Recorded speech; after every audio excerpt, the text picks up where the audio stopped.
devolution going to stop the boats crossing the English Channel? Is it hell? Does Burnham have a plan of any kind to stop the boats crossing the Channel? No, he doesn't. Is Burnham committed to continued membership of the European Convention on Human Rights? Yes, he is. The very same convention that the Conservatives in power had 14 years to deal with and did nothing, but now tell you they've decided it's time to leave. Well, I don't trust them either to deliver, given what they did in 14 years in office.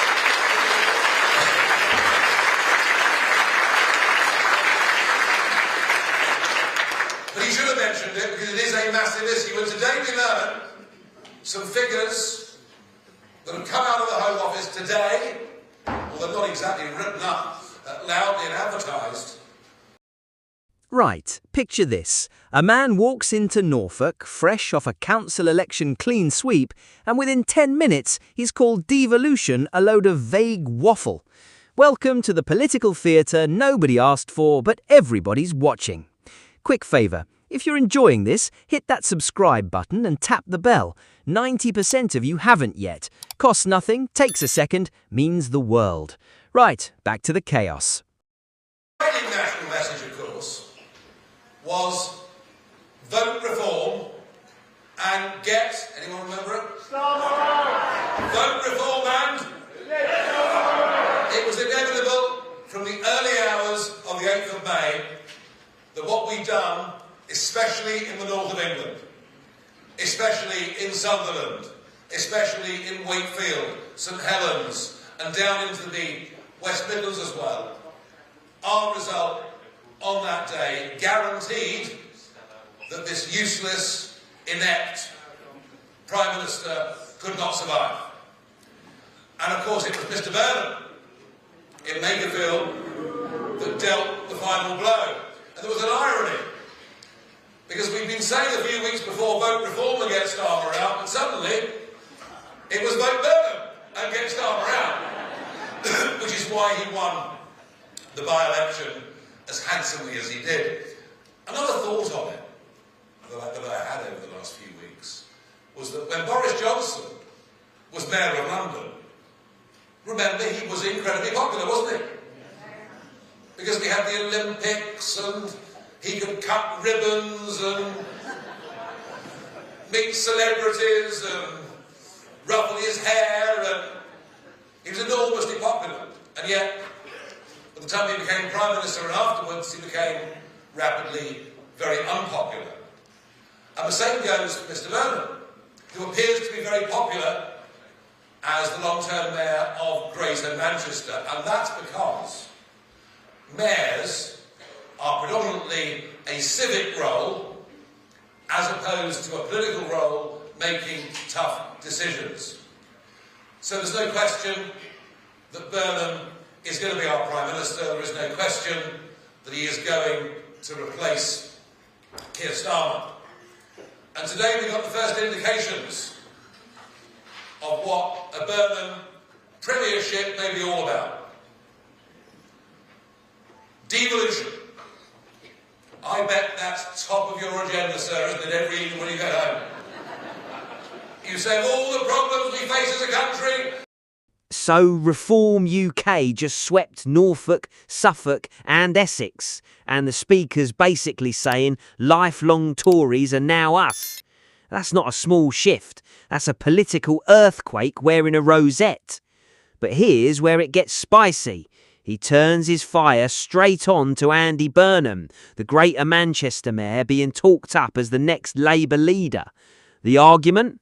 Being popular running trams isn't the same as running a country.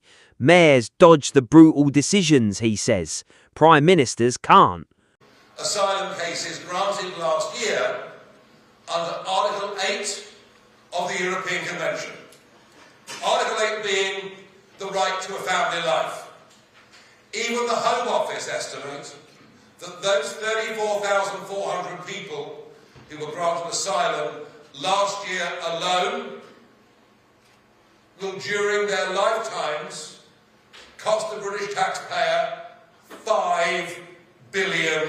£5 billion from just 1 year, from just one article of the ECHR. And we will work out and calculate what the cost of that has been over the course of the last 5 and 10 years, and yet let you know. When people tell us there's no money, that cuts can't be made, well, there's £5 billion a year that a reform government would save, and we do it in the first few months of office, no question. Now on to devolution. The Speaker isn't having it, calling it a shiny distraction from the actual fires burning. London, Wales, Scotland, decades of devolved power, and in his telling, no safer streets, no better schools, no cleaner politics. It's like handing someone the keys to a car with no engine and asking why it hasn't moved. And then the gut punch. He claims devolution does absolutely nothing about small boats crossing the Channel, doesn't touch Britain's relationship with the European Human Rights Court, and won't stop billions being spent on asylum claims. He puts a jaw-dropping figure on it, thousands of family life visa approvals costing the taxpayer billions over time. Whether you buy the number or not, it lands like a brick through a window.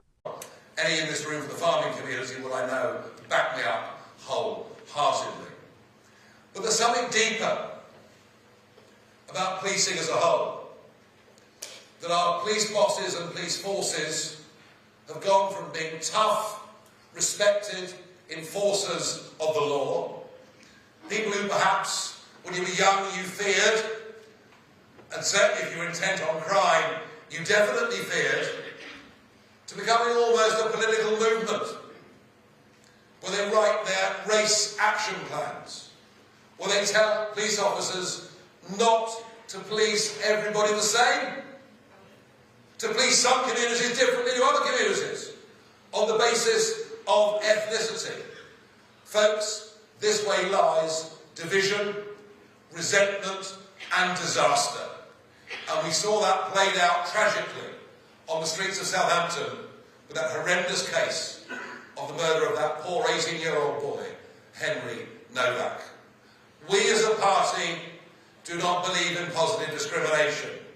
We as a party do not believe in positive action.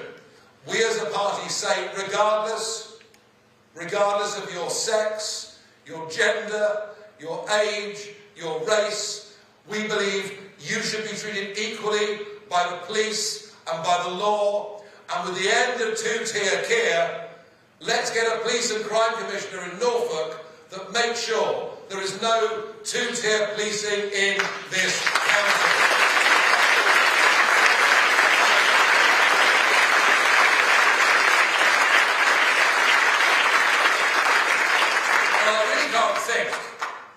I really can't think of a better qualified candidate to be police and crime commissioner. He looks all genial and jovial, but he's not really, you know. I mean, this is the best known living detective in the country. So I'm here today not just to support Colin Sutton, who I think is a splendid fellow and would actually shape policing up in this county to a level where there can be a proper debate about the things that matter. From there, it's a full sweep of the national intré, debt climbing faster than almost anywhere on the planet, interest payments dwarfing what's spent on defence and education combined, veterans facing legal scrutiny for decisions made half a century ago, and a Navy response time to an overseas attack he brands embarrassingly slow. 7 prime ministers in a decade, he jokes. Britain's starting to look like it's auditioning for Italy's old political revolving door. Any in this room from the farming community will, I know, back me up wholeheartedly. But there's something deeper about policing as a whole. That our police bosses and police forces have gone from being tough, respected enforcers of the law, people who perhaps, when you were young, you feared, and certainly if you're intent on crime, you definitely feared, to becoming almost a political movement, where they write their race action plans, where they tell police officers not to police everybody the same, to police some communities differently to other communities, on the basis of ethnicity. Folks, this way lies division, resentment and disaster. And we saw that played out tragically on the streets of Southampton with that horrendous case of the murder of that poor 18-year-old boy, Henry Novak. We as a party do not believe in positive discrimination. We as a party do not believe in positive action. We as a party say, regardless of your sex, your gender, your age, your race, we believe you should be treated equally by the police and by the law. And with the end of two-tier care, let's get a police and crime commissioner in Norfolk that makes sure there is no two-tier policing in this county.